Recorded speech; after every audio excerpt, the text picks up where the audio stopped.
చెప్పింది వింటే ఆ పాప సూసైడ్ లెటర్ ఒక 2 సార్లు క్షుణ్ణంగా చదివితే అసలు నిజంగా ఒక సందేహం అనేది కలుగుతోంది.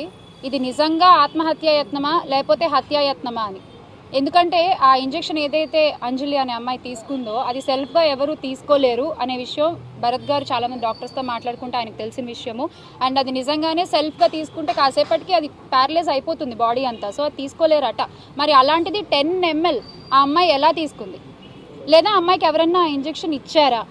ఇలాంటి అనుమానాలు అయితే నాకు ఇందాక ఆ ఫ్యామిలీతో మాట్లాడిన తర్వాత నాకు కలుగుతున్నాయి. అసలు ఈ విషయం మీద పూర్తిగా ఆ అమ్మాయిని పరామర్శించాలని, వాళ్ళ కుటుంబాన్ని పరామర్శించాలని ఇవాళ మా ఎమ్మెల్సీ గారు, రాష్ట్ర మహిళా అధ్యక్షులు వరద కళ్యాణి గారు కానీ, అలాగే మార్గాని భరత్ గారు కానీ, ఎక్స్ఎంపీ అండ్ ఇక్కడ ఇన్ఛార్జ్, సో వాళ్ళు ఇనిషియేటివ్ తీసుకుని నేను కానీ ఇక్కడికి రావడం జరిగింది. ఒకసారి ఆ తల్లిదండ్రుల మొహాలు చూడండి. 12 ఏళ్ల తర్వాత ఒక పాప పుడితే ఆ పాపకి ఇలా జరిగితే ఆ తల్లిదండ్రుల పరిస్థితి ఎలా ఉంటుంది? అసలు ఈ పెద్ద మనిషి ఆయన కళ్ళలో చూసి నేను మాట్లాడలేకపోతున్నాను నిజంగా. అంటే ఏం చెప్పాలనుకుంటున్నారు ఈ కూటమి ప్రభుత్వం నాకు అర్థం కాదు. వీళ్ళు అధికారంలోకి వచ్చిన ఈ ఏడాది కాలంలో అడుగడుగున రాష్ట్రంలో ఏదో ఒక మూల ప్రతిరోజు ఏదో ఒక అఘాయిత్యం జరుగుతూనే ఉంటుంది.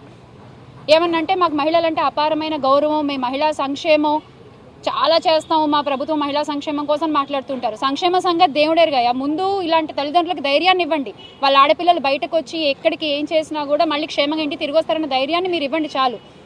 ఒక పెద్ద మనిషి ఏమో చెప్తున్నారు నిన్న మొన్న, మాకు సత్తా లేదు అందుకనే మేము మా నాయకులు ఏం చెప్తే అది చేస్తాము అని చెప్తున్నారు. మీ పాలనలో సత్తా లేదన్న విషయం మాకు తెలుసు. మీరు చెప్పిన విషయం విన్నాక ఇలాంటి ప్రజలకు కూడా అర్థమైంది మీ పాలనలో సత్తా లేదన్న విషయం. కానీ ఇలాంటి విషయాల్ని చంద్రబాబు నాయుడు గారి దృష్టికి తీసుకెళ్ళి, లేదా హోమ్ మినిస్టర్ మహిళా అధ్యక్షులు ఉన్నారు ఆవిడ దృష్టికి తీసుకెళ్ళి వాళ్ళని ఇక్కడికి తీసుకొచ్చి మీరు వీళ్ళతో మాట్లాడే సత్తా మీకు ఉంది కదా, అదైతే చేయగలరు కదా. కనీసం ఆపరణ చేశారా మీరు? చూడండి పెద్ద మనిషి ఎలా అయిపోయారో. ఎవరు సమాధానం చెప్తారు? వాళ్ళ అమ్మగారు ఏమడుగుతున్నారు? మీరు న్యాయం చేయలేకపోతే, ప్రభుత్వం కనుక న్యాయం చేయలేకపోతే ఆ ఇంజక్షన్లు ఏవో మాకు కూడా ఇవ్వండి, 2 ఇంజక్షన్లు అని చెప్పి అడుగుతున్నారు. ఇదా ప్రజలకు మీరు ఇచ్చే ధైర్యం? గత ప్రభుత్వంలో జగన్మోహన్ రెడ్డి గారు మహిళల పట్ల ఎంత శ్రద్ధ చూపించారు, వాళ్ళ క్షేమం కోసం, వాళ్ళకి ధైర్యం కల్పించడం కోసం ఏ చట్టాలు తీసుకొచ్చారు, ఏ యాప్లు తీసుకొచ్చారు మనందరికీ తెలుసు. ఆయన రోడ్డు మీదకి వస్తే అరచేతిలో హారతలు ఇచ్చారు. ఈ రోజున మీరు రోడ్ల మీదకి వస్తే హాయి కూడా చెప్పరు ఎవరు. అలాంటి పరిస్థితి మీరే క్రియేట్ చేస్తున్నారు. ఆ దీపక్ అనే వ్యక్తికి ఎందుకు మీరు ఇంకా ఆయన వెనకేసుకుని వస్తున్నారు? ఎందుకని? ఆయన గురించి ఎంక్వైరీ చేస్తే అంజలి విషయం అనే కాదు, ఇతర చాలా మంది ఆడపిల్లల్ని కూడా ఆయన ఇలాగే వేధిస్తున్నారన్న విషయం బయటపడింది. ఎందుకు అలాంటి వ్యక్తికి కొమ్ము కాస్తున్నారో నాకు అర్థం కావట్లేదు. దయచేసి ఇప్పుడైనా సరే మీరు ఈ విషయాన్ని పట్టించుకుని ఈ తల్లిదండ్రులకి అండగా నిలబడతారని అనుకుంటున్నాము.